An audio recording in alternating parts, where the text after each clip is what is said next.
Hi, everybody. Welcome to this week's veto sales tip. Now, the next several weeks, we're going to be talking about opening statements to veto. What you say to veto when you pick up that 3,000-pound telephone. Now, of course, Vito can answer. Vito's private assistant Tommy can answer, or you can get dumped into voicemail.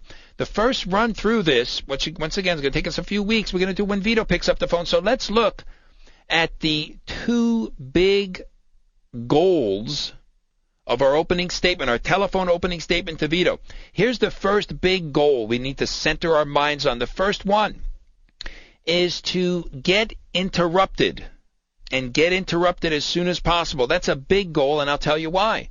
The person who's doing the talking has the power, the control, and the authority. And what do we know about vetoes? They love power, control, and authority. They demand power, control, and authority. And another thing we know about vetoes, they're great talkers and typically lousy listeners. That's another thing we salespeople have in common with them. So the sooner you get interrupted with a favorable interruption, I might add, the better off we're going to be.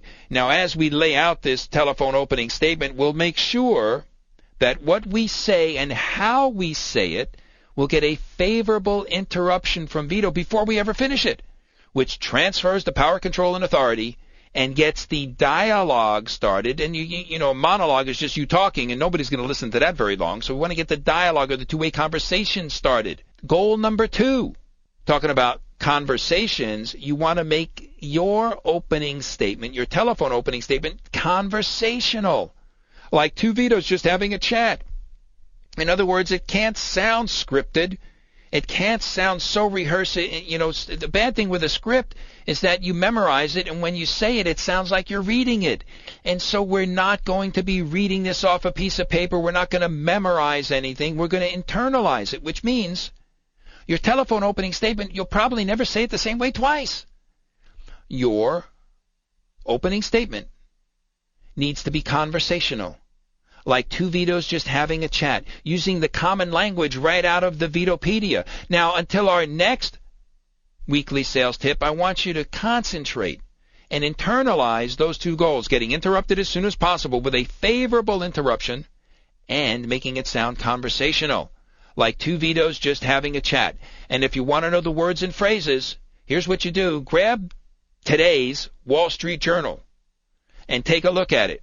And look at the headlines and then read articles, and you'll start to see the lingo of vetoes, because the Wall Street Journal is read by more Vitos than any other periodical. You want to take it to the limit? Take today's Wall Street Journal and show it to any Vito you know or your own Vito, and have them highlight the headlines that capture their attention.